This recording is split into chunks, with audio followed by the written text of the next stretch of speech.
하나님의 말씀 마태복음 5장 9절 말씀.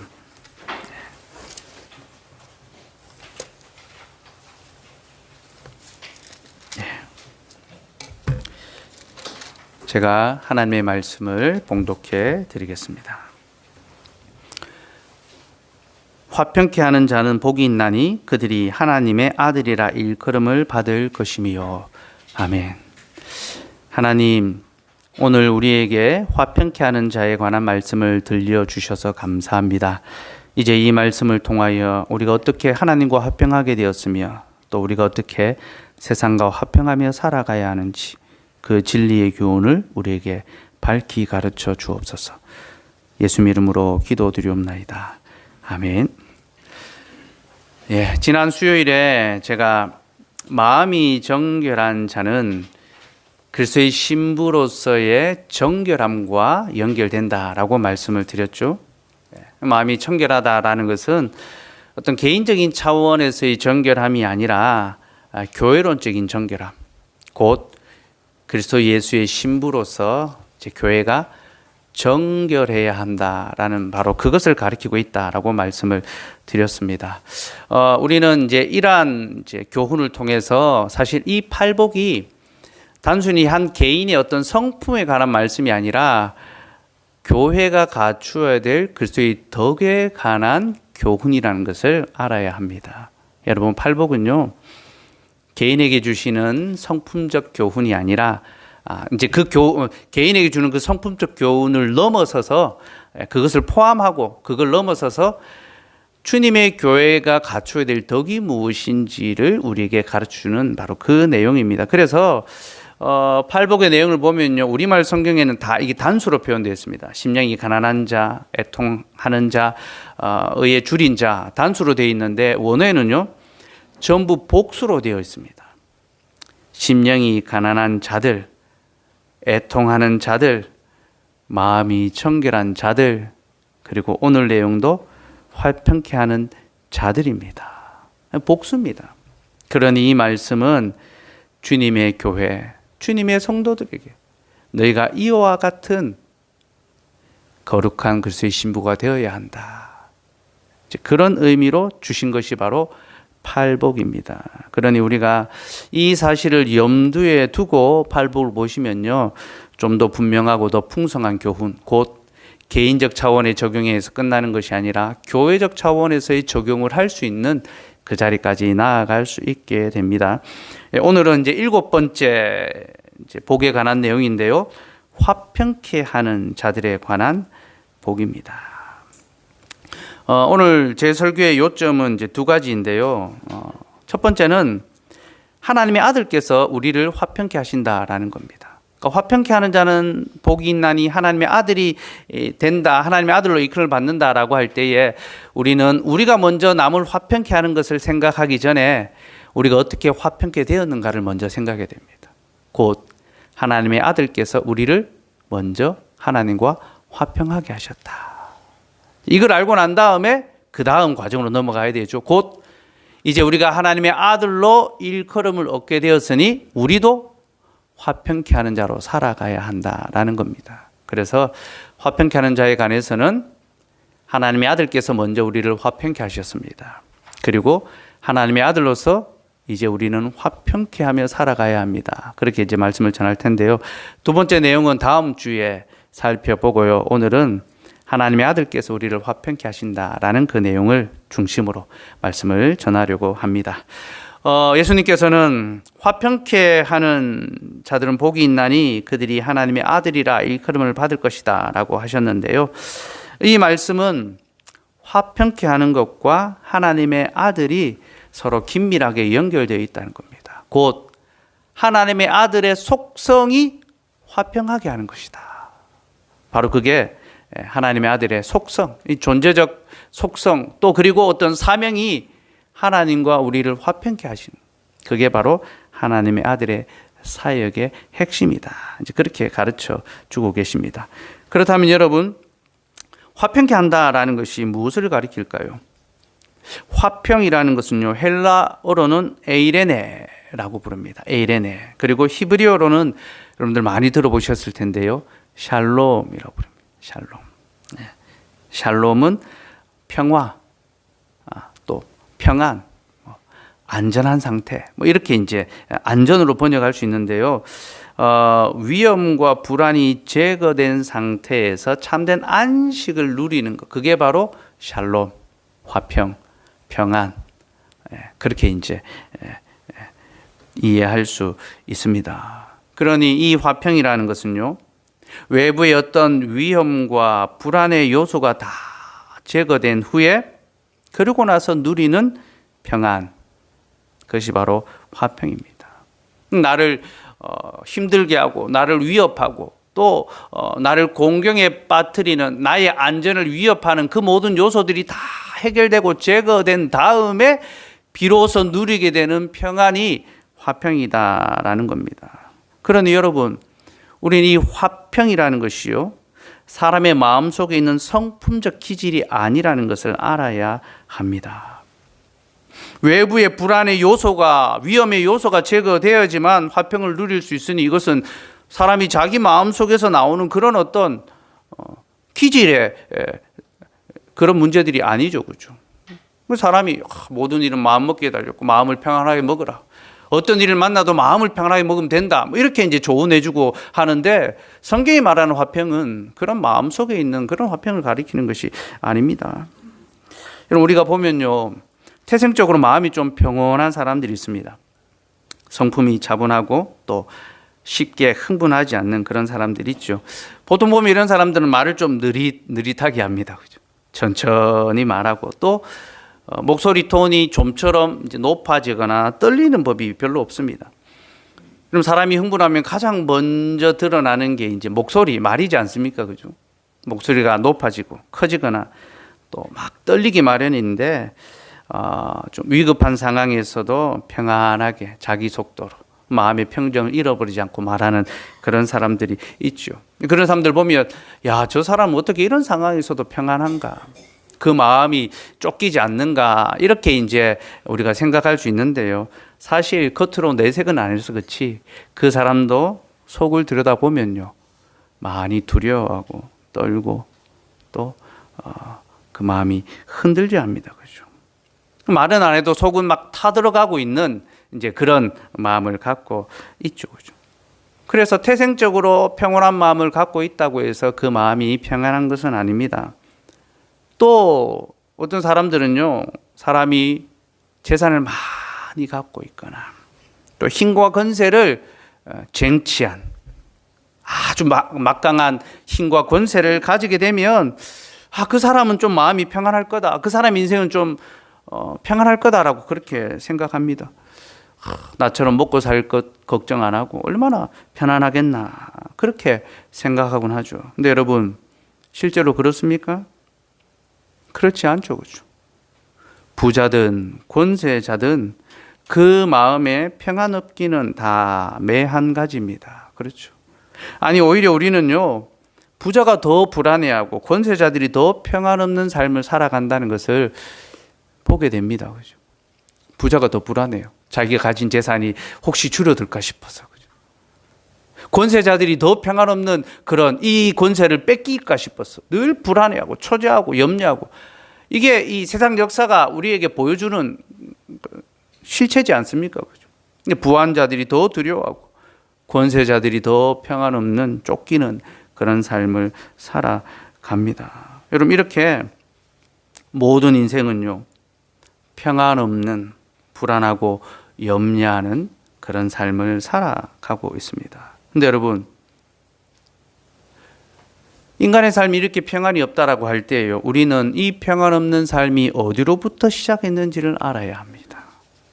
여러분, 모든 사람이 평안 없는 삶을 살아가는데 그 평안 없는 삶의 근본적인 이유가 무엇입니까? 무엇 때문에 인간의 삶에 평안이 없습니까? 바로 죄 때문이죠. 그죠? 죄로 말미암아 인간의 삶에, 인간의 마음에 평안이 사라진 것입니다.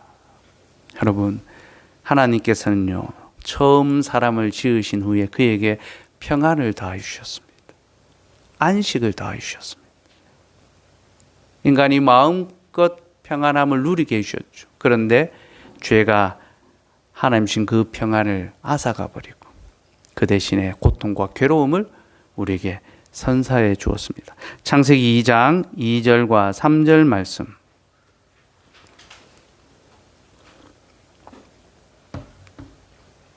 같이 읽읍시다. 시작. 하나님이 그가 하시던 일을 일곱째 날에 마치시니 그가 하시던 모든 일을 그치고 일곱째 날에 안식하시니 하나님이 그 일곱째 날을 복되게 하사 거룩하게 하셨으니 이는 하나님이 그 창조하시며 만드시던 모든 일을 마치시고 그날에 안식하셨음이니라. 창조 사역을 완성하신 하나님은 일곱째 날을 복주시며 그날에 안식을 베푸셨습니다. 여러분, 하나님께서 일곱째 날을 복주셨고 그날 안식하셨다라는 것은요, 사람이 하나님 만드신 세상에서 아무런 걱정 없이 평안을 누리며 살아갈 수 있게 해주셨다라는 그런 뜻입니다.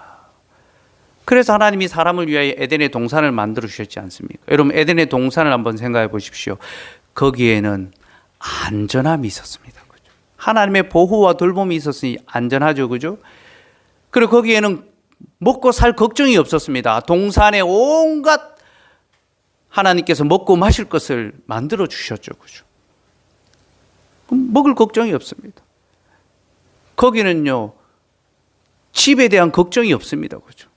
하나님께서 그 동산을 아담의 집으로 주셨기 때문에. 또 거기서 하나님께서 가정을 허락해 주셨죠. 그죠? 참으로 하나님께서 모든 복지, 안전하고 충만하며 걱정 없는 그런 삶을 행복하게 살아갈 수 있는 그러한 환경을 만들어 주신 것이 바로 에덴의 동산이었습니다. 사람은 에덴의 동산에서 아무 걱정 없는 평온하고 안연한 삶을 살아갈 수 있게 되었습니다. 그런데 여러분, 인간의 범죄로 말미암아 그 모든 평안이 깨어져 버리고 말았죠. 그렇죠? 인간의 범죄 후에 하나님께서는 사람에게 몇 가지 벌을 내리셨는데요. 첫째가 뱀이 여자의 후손과 원수가 되어서 그의 발꿈치를 상하게 할 것이다 라는 벌을 내리셨습니다. 여러분, 뱀이 여자의 후손의 발꿈치를 상하게 한다라는 것이 우리에게 보여주는 것이 뭡니까? 이제 인간의 삶에는 안전이 사라졌다라는 것을 보여줍니다. 발꿈치를 상하게, 이 공격하고 위해를 가한다는 거잖아요. 인간의 삶에 안전이 사라졌다라는 겁니다. 여러분, 그 전에 하나님께서는 뱀을 억제하셨습니다. 사람을 해하지 못하도록. 그래서 하나님은 뱀을요, 들짐승으로 만드셨는데 들짐승은 인간의 다스림을 받아야 되는 존재였습니다. 그러니 뱀이 인간을 해하지 못하고 인간의 지배를 받아야 되는, 다스림을 받아야 되는 존재였는데 이제는 어떻게 됩니까? 하나님께서 뱀을 통하여 그 발꿈치를, 인간의 그 발꿈치를 상하게 하신 거죠. 그래서 사단은 끊임없이 역사 속에서 인간을 공격하고 괴롭히고 고통에 빠지게 함으로 인간에게서 평안이 빼앗겨 버리도록, 인간이 평안을 누리지 못하도록 만들어 버리는 겁니다. 이것이 사단의 역사, 뱀의 역사입니다. 우리는 이스라엘 백성들이 광야 생활을 할 때 하나님께서 그 광야의 많은 불뱀과 정갈을 억제하셨다라는 말씀을 기억합니다. 그죠? 이스라엘 백성들이 광야 길을 갈 때 거기에 불뱀과 정갈이 있었는데 하나님이 그 불뱀과 정갈을 억제하심으로 그들을 보호하셨죠. 그들의 발을. 그러나 그들이 범죄하자 하나님께서 그 불뱀을 풀어버리십니다. 그래서 그들이 고통 가운데 신음하게 되죠. 그죠? 근데 그들이 어떻게 고통에서 건짐을 받습니까? 모세가 놋뱀을 들어서 그것을 보는 자마다 구원을 얻고 다시 회복을 얻게 되지 않습니까? 이 모든 것이 예수 그리스도의 사역과 이제 연결이 되어 있는데, 어쨌든 창조의 당시에 하나님은 뱀을 억제하심으로 인간을 해하지 못하게 하셨는데 범죄한 후에 이제 뱀은 인간을 해하는 그러한 역사가 벌어졌고 이제 인간의 역사에는 안전이 상실된 그런 삶을 살아갑니다. 여러분, 그래서 우리의 살아가는 삶의 현실을 보십시오. 안전이 어디 있습니까? 코로나19가 우리에게 보여주는 것이 무엇입니까? 우리의 삶에는 도무지 안전이 없다라는 것을 여실히 보여주고 있습니다. 어떻게 방비하며, 어떻게 대처하며, 어떻게 막을 수 있습니까? 막을 수 없으니까 같이 가는 거죠. 위드 코로나 거죠. 받아들이는 거죠. 하나님이 굽게 하신 것을 우리가 어떻게 바르게 할 수 있습니까? 그냥 받아들이고 감내하며 갈 수밖에 없는 거죠. 그죠? 범죄한 후에 인간의 삶의 안전은 사라졌습니다. 둘째로 하나님께서는 아담에게 너는 땀 흘려 수고해야 할 것이다. 그리고 그렇게 해도 땅이 내게 가시덤불과 엉겅퀴를 낼 것이다 라고 하셨습니다. 여러분, 사람이 땀 흘려 수고하는데 그럼에도 불구하고 땅이 가시덤불과 엉겅퀴를 낸다는 것이 무엇을 의미할까요? 이는 곧 사람이 자신의 수고에 합당한 대우를 받지 못하게 된다라는 것을 보여줍니다. 여러분, 사람이 수고하면요, 그 수고에 걸맞는 대접을 받아야 합니다. 내가 성실하게 정직하게 수고하면요, 먹고 사는 걱정 없이 평안하게 잘 살 수 있어야 합니다. 그러나 세상은 어떠합니까? 정직하고 성실한 자에게 그의 합당한 열매를 주지 않습니다. 세상은 성실한 자들에게 가시덤불을 내며 악한 자들로 말미암아 정직한 자들의 수고를 가로채버리게 만들고, 그리고 그들에게 고통과 아픔의 엉겅퀴를 내어 줍니다. 여러분, 세상은 이러한 원리 속에 운영되고 있습니다. 우리가 정직하게 수고하면 그 수고의 이익과 열매를 가로채는 자들이 있습니다. 그죠? 내가 열심히 연구했는데 그것을 다른 사람이 빼앗아 가고,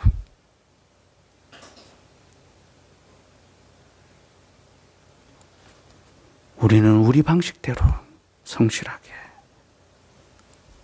정직하게 살아가지만, 그렇게 정직하고 성실한 자들의 삶보다 악인들의 삶이 더욱 형통하게 되는 것을 보는 것, 그것이 세상의 현실이죠. 세 번째로 하나님께서는 인간을 에덴의 동산에서 내어 쫓으셨습니다. 그들을 에덴의 동산에서 내어 쫓으셨죠. 여러분, 사람이 에덴의 동산에서 쫓겨났다는 것이 무엇을 보여줍니까? 이제 그들이 가장 안전한 곳으로부터 추방당했고, 이제 그들의 삶에는 평안이 없다라는 것을 보여줍니다.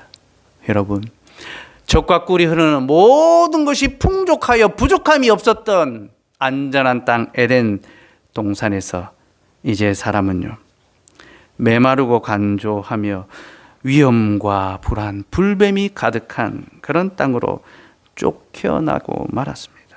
그래서 사람이 제 아무리 조심하고 주의한다 해도 이제 그는 자신의 삶을 안전하게 지킬 수 없는 그런 인생을 살아가게 되었습니다. 여러분, 이것이 바로 죄로 말미암아 인생이 당하는 고통, 죄가 인간에게서 빼앗아 가버린 그 평안의 내용들입니다. 사람에게 평안 없는 삶은 모두 죄로 말미암은 것입니다. 그래서 성경은요, 악인들에게는 평강이 없다라고 이야기합니다. 이사야 48장 22절 말씀 같이 읽읍시다. 시작. 여호와께서 말씀하시되 악인에게는 평강이 없다 하셨느니라. 악인에게 평강이 없다는 것이 무엇을 보여줍니까? 죄를 범한 인간에게는 더 이상 평안이 없고 그는 날마다 고통과 비참의 삶을 살아갈 수밖에 없다라는 겁니다. 근데 여러분, 이 죄로 말미암는 인간의 고통과 비참은요, 그저 현실적인 문제, 그러니까 현실의 고통과 비참만을 가리키는 것이 아닙니다. 사실 이런 현실의 비참함은요, 표면적인 것에 불과합니다. 우리는 현실의 비참함 이면에 하나님의 영원한 심판이라는 더 큰 비참이 기다리고 있다는 것을 알아야 합니다. 히브리서 9장 27절 말씀 같이 읽읍시다. 시작. 한 번 죽는 것은 사람에게 정해진 것이요 그 후에는 심판이 있으리니. 여러분, 죄로 말미암아 사람이 죽는 것이 이미 정해졌습니다. 이것이 하나님이 정하신 질서입니다. 그러므로 모든 사람이 죽는다는 것은 하나님의 질서대로 세상이 지금도 작동되고 있다는 거죠. 그렇다면 죽은 후에도 하나님의 질서는 여전히 유효합니다. 죽은 후에 있는 질서가 무엇입니까?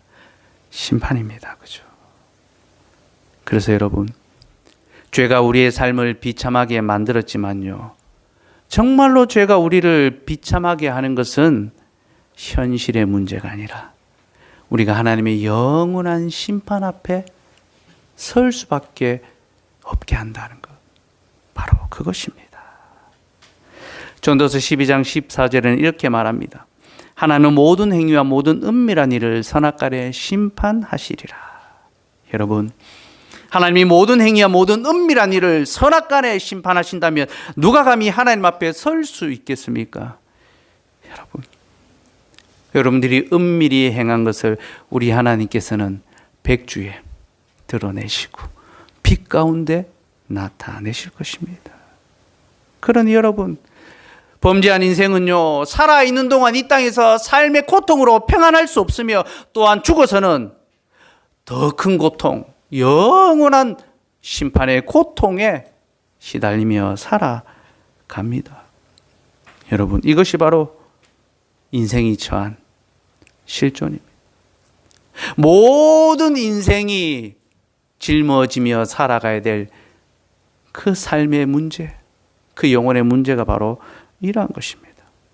네, 여러분, 바로 그런 비참과 고통, 평안 없는 삶을 살아가는 우리를 위하여 누가 오셨다는 겁니까?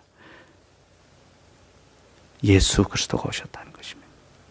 하나님의 아들이신 예수 그리스도가 이 땅에 오셔서 우리의 비참함과 고통의 문제를 끝장내시고 우리에게 참된 평안과 기쁨을 회복시켜 주신다는 겁니다. 그래서 여러분, 성경은 예수 그리스도를 가리켜서 그는 평강의 왕이다라고 말합니다. 그는 평강의 왕. 평강의 왕 그리스도께서 자기 백성들에게 화평, 하나님 안에서 평안을 허락해 주시는 겁니다. 여러분,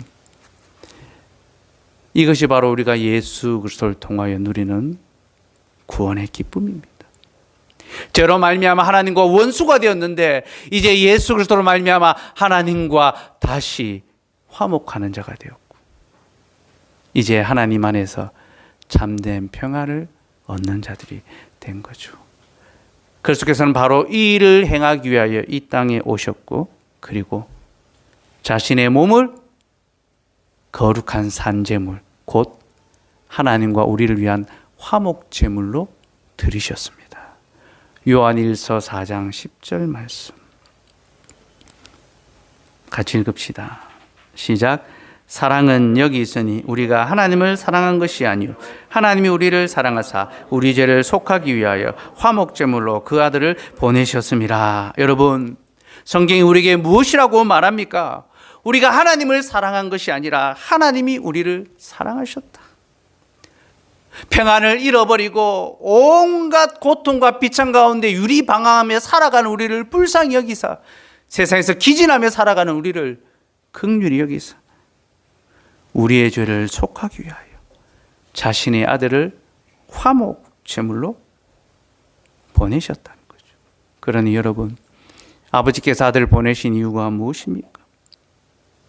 그를 산제물로 삼아 하나님이 다시 우리와 화해하시기 위하여, 화목하시기 위하여 그 아들을 세상에 보내신 것입니다.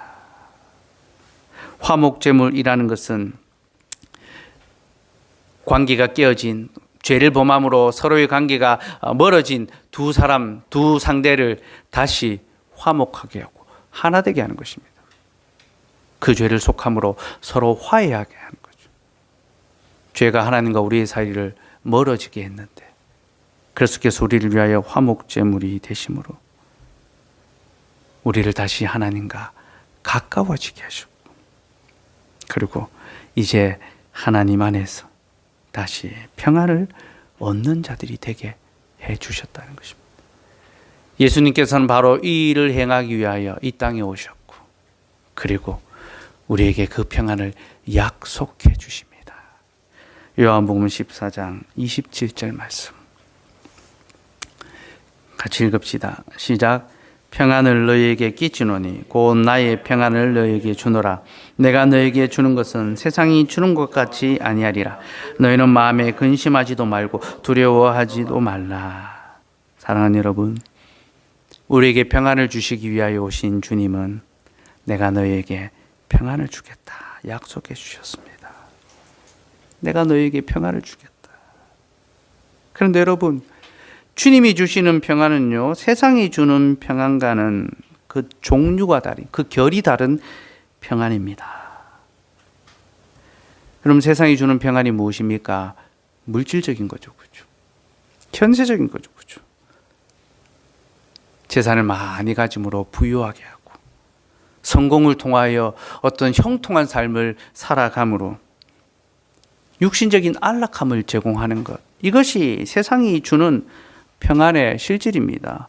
좀 더 넓은 집, 좀 더 좋은 차, 좀 더 좋은 환경 속에서 살아갈 수 있게 해주는 것, 이것이 세상이 주는 평안이죠. 그러나 여러분, 이런 것들은요, 결코 마음의 근심과 염려를 없애주지 못합니다. 그래서 부자든 권세자든 그 마음의 평안을 누리지 못하고 여전히 걱정하고 염려하며 두려움 중에 살아가게 되는 거죠. 그렇죠? 그러나 여러분, 예수 그리스도께서 주시는 평안은요, 이런 것과는 다릅니다. 곧 주님은 하나님 안에서의 참된 평안을 우리에게 주심으로 이제 우리는 더 이상 마음에 근심하거나 염려하지 않습니다. 세상에 그 무엇을 채워도 내 마음에 있는 이 허기, 빈 것을 채우지 못하며, 세상에 그 무엇을 가져도 내 마음의 걱정과 염려를 없애지 못하는데, 주님은 우리의 마음속에 걱정과 염려를 거두어 가십니다. 이것이 바로 주님이 주시는 평안의 실체입니다. 주님은 우리에게 이 평안을 허락해 주셨습니다. 근데 여러분, 참 아이러니하게도요, 우리가 주님의 이 평안을 받았음에도 불구하고 우리의 삶의 현실 속에서는요, 여전히 근심하고 걱정하며 살아간다는 겁니다. 그죠? 좀처럼 삶에 대한 고민과 걱정이 잘 놓아지지 않습니다. 여전히 우리는 삶에 대한 많은 부담과 또 염려를 안고 살아갑니다. 왜 그럴까요? 여러분, 우리가 주님이 주신 이 평안을 실제적으로 누리기 위해서는요, 성결되어야 될 조건이 하나 있습니다. 그 조건은 바로 부활하신 예수 그리스도를 믿는 것입니다. 예수 그리스도께서 부활하셨다는 사실을 믿는 것입니다. 예수님께서는 자신의 제자들에게 내가 너에게 평안을 주겠다, 그러니 두려워하지 말라, 근심하지 말라, 그렇게 말씀하셨습니다. 그런데 예수님이 죽고 난 다음에 제자들이요, 극심한 두려움에 사로잡혔습니다. 심한 마음에 근심이 들었고 시험이 들었습니다. 우리의 주께서, 우리의 선생께서 죽으셨는데 저 유대인들이 이제 우리도 죽이지 않겠나 하면서 그들이 문을 꽁꽁 걸어두고 두려워 떨며 숨어 있었습니다. 주님은 그들에게 평안을 약속하셨지만 그들은 주님의 평안을 맛보고 누리고 경험하지 못했습니다. 여전히 삶의 현실의 문제 때문에 너무나 두려워하며 떨고 있었습니다. 그때 주님이 그들 가운데 찾아오셔서 너에게 평안이 있을지어다, 그렇게 말씀하십니다. 요한복음 20장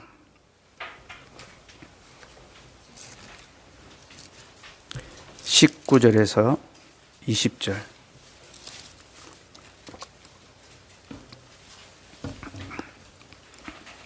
예.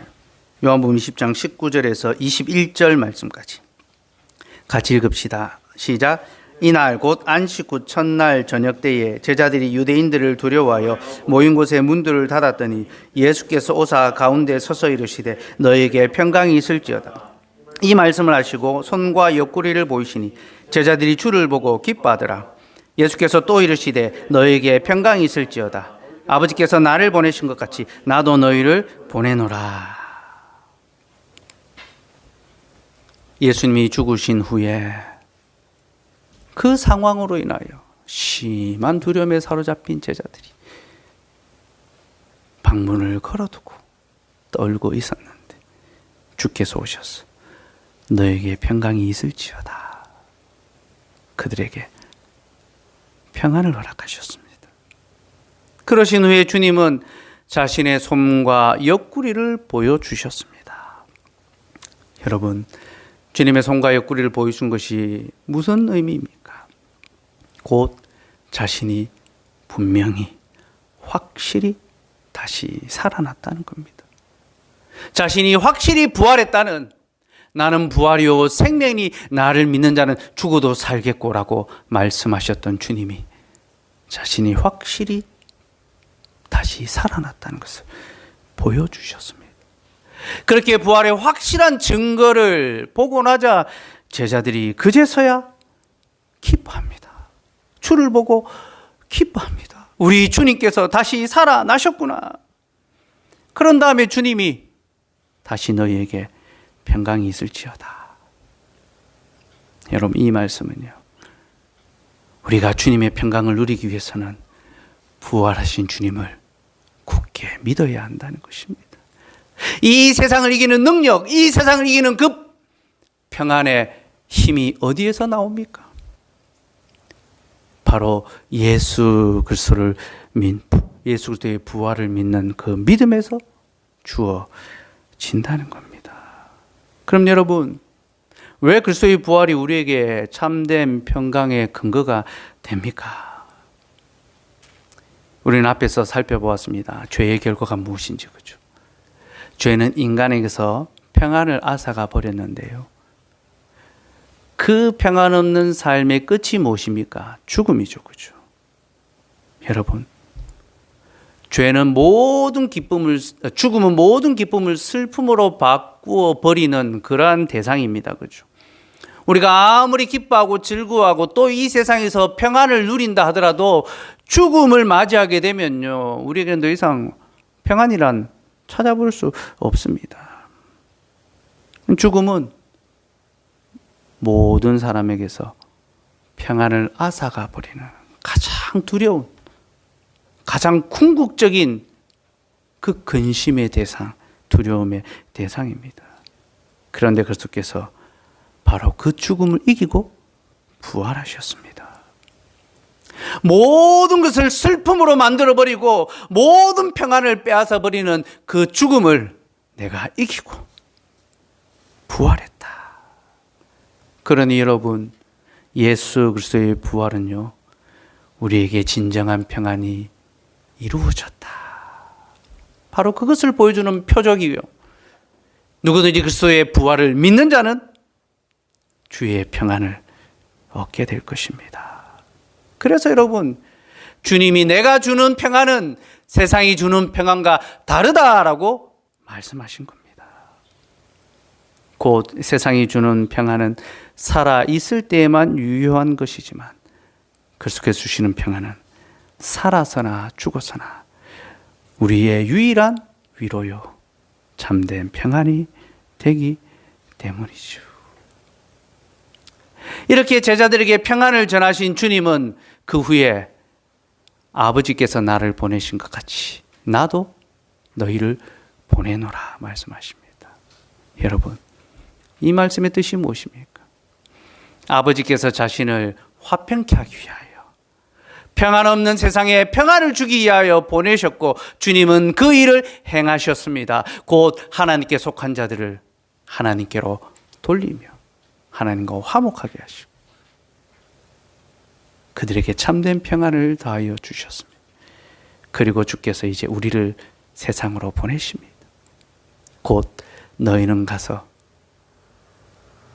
세상이 하나님과 화평할 수 있도록 하나님의 평안을 누릴 수 있도록 주의 평안을 전하라. 이것이 우리가 해야 될 일이며, 그렇게 화평케 하는 자는 하나님의 아들로 일컬음을 받게 될 것이다. 바로 그 말씀입니다. 우리가 어떻게 세상에 화평케 하는 자가 될 것인가, 그 구체적인 내용은 다음 주에 살펴보겠습니다. 한 가지 힌트만 말씀드리면요, 주께서 하나님과 우리를 화목하게 하기 위해서 자기 육체를 제물로 삼았습니다. 자기의 육체로 우리를 화목하게 했습니다. 그러니 우리도 세상과 하나님과 세상이 화목하기 위해서 우리의 몸을 하나님의 거룩한 산제물로 드릴 수 있어야 할 것입니다. 이 내용은 다음 주에 우리가 더 자세히 살펴보도록 하겠습니다. 말씀을 정리하겠습니다.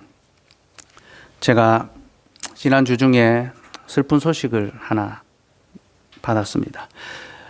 우리가 봄에 같이 기도하고 또 헌금해서 또 구제하기도 했던 김경임 목사님께서 소천하셨다라는 소식을 받았습니다.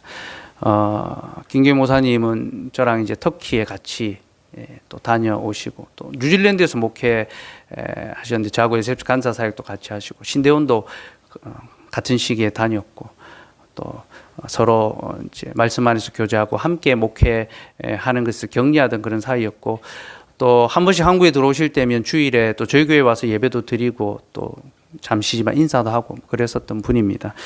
근데 목사님이 이제 백혈병, 혈액암이죠. 그래서 한 1, 2년 투병을 하시다가 뉴질랜드에 계시다가 이제 한국에 들어와서 치료를 받으려고 했는데 이제 시기도 좀 놓치게 되시고, 또 코로나 상황 때문에 치료를 이제 온전하게 제대로 좀 못 받으셨어요.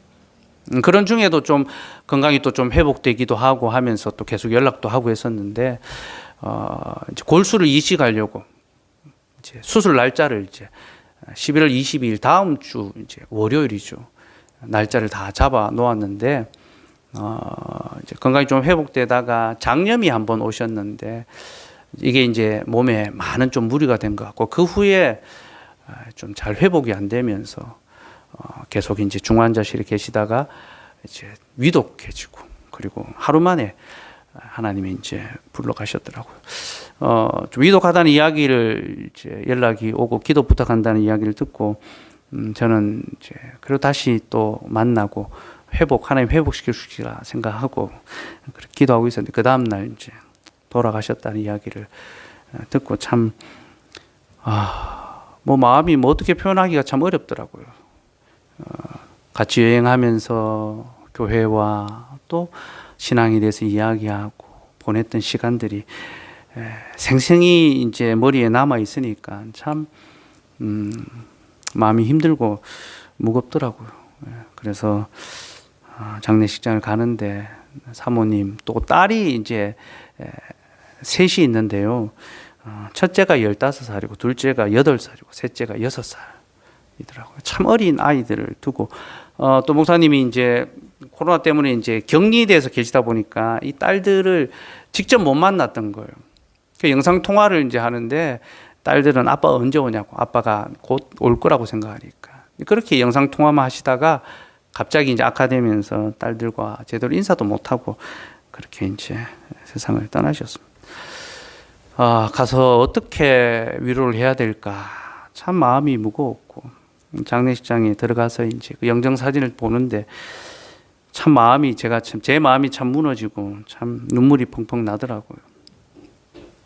그렇게 한참을 울다가 이제 사모님하고 또 첫째 딸이 이제 상주로서 이제 그렇게 서 있는데, 그 얼굴을 보는데 저를 환하게 사모님 웃으면서 목사님 오셔서 고맙다고, 우리 남편이 살아있는 동안 목사님과 교제하면서 얼마나 기쁘고 참 즐거웠는지 모른다면서 늘 그 이야기를 하고 같이 말씀에 대해서 나누고 교회에 대해서 함께 소망하고 기도했던 것이 정말 잊을 수 없는 추억이었고 참 기쁘다라고 이야기해줬고, 우리 남편에게 좋은 추억, 우리 남편의 인생에 정말 좋은 친구 좋은 후배가 되어서 너무 고맙다면서 그렇게 이야기를 해 주시더라고요. 그러면서 이제 고통 없는 하나님 나라에 갔으니 이제 내가 거기 가서 만날 것을 기다린다. 그렇게 이야기하더라고요. 근데 제가 얘기를 들어보니까 목사님 이제 부산 복음병원에서 이제 돌아가셨는데 이제 치료하시다 돌아가셨는데 그 복음병원 바로 옆에 이제 우리 교단 교회가 있습니다. 이 송도 제일교회라고 이제 우리 교단 교회가 있는데 사모님이 새벽마다 매일 거기 가서 이제 기도했다 하더라고요. 하나님 남편을 회복시켜 주시고 다시 건강을 돌려달라고. 그렇게 매일같이 새벽마다 기도했는데 하나님이 데려가셨으니 그 마음이 얼마나 참 아프고 슬프고 힘들겠습니까? 근데 도리어 환하게 웃으면서 부활에 대한 소망, 영생에 대한 소망을 나누어 주시는데 제가 얼마나 위로가 되는지, 얼마나 정말 힘이 되는지. 옆에 딸도 15딸인데 아빠를 꼭 닮았더라고요. 그 눈으로 웃으면서 저한테 아빠한테 말씀 많이 들었다면서 감사하다면서 그렇게 인사를 꾹뻑 하더라고요. 그런 상황을 보면서 돌아오는 길에 우리 안에 있는 소망이 무엇인가? 참으로 우리에게 살아서나 죽어서나 유일한 위로와 그 평안의 실질이 무엇인가? 내가 무언가를 좀 더 가지고 좀 더 성취하고 좀 더 누림으로 얻게 되는 평안. 이것은 그것을 잃어버릴 때에 다 사라져 버리지만 내가 예수 그리스도로 말미암아 얻는 평안, 곧 그의 죽으심과 부활을 통하여 얻는 그 평안은 내가 이 땅 이것을 다 잃어버린 바로 그때에 진정으로 나에게 위로가 되고 나에게 평안이 되는구나. 그것을 곰곰이 생각하며 또 무겁게 내려갔지만 한편으로는 기쁘고 감사한 마음으로 다시 돌아올 수 있게 됐고, 목사님하고 늘 나으면 이제 이스라엘도 같이 가자 그런 이야기 했는데 주께서 이스라엘보다 더 좋은 천국으로 데려가셨으니 저도 그곳에서 목사님을 배웠고 또 다시 교제하긴 그날을 기다리며 올라올 수 있었습니다. 사랑하는 여러분, 죄와 죽음은 우리에게서 하나님과의 화평을 가져가 버렸습니다. 그래서 인생은 매일 고통과 한숨, 염려와 시름에 잠겨 살아갑니다. 내가 좀 더 많은 것을 갖고 좀 더 큰 성공을 이룬다 한들 그 마음의 근심과 염려까지 없앨 수 없으며 살아있는 동안 수고와 슬픔과 고통을 당한 후에 죽은 다음에는 하나님의 영원한 심판대 앞에 서게 될 것입니다. 그러나 여러분, 오늘 우리에게 참된 화평의 복음이 전하여졌습니다. 하나님의 아들이신 예수 그리스도께서 우리를 하나님과 다시 화해시키기 위하여 이 땅에 오셨고 그는 자신의 몸을 화목제물로 드리심으로 우리의 죄를 사하시고 우리를 하나님과 화목하게 하셨습니다. 그리고 그는 죽음에서 부활하심으로 우리의 모든 두려움, 고통의 문제를 끝장내시고 우리 안에 참된 생명, 곧 영생의 소망을 얻게 하셨습니다. 그러니 여러분, 지금 우리의 삶의 형편이 어떠하든지 간에 건강하거나 혹 병들거나 부유하거나 혹 가난하거나 형통하거나 혹 불통하거나 우리의 상황이 어떠하든지 간에 살아서나 죽어서나 우리의 유일하고 참된 위로와 평강 되시는 예수 그리스도 안에서 항상 기쁨을 누리시고 하나님과 더불어 화평하며 살아가는 저와 여러분 되기를 간절히 소원합니다.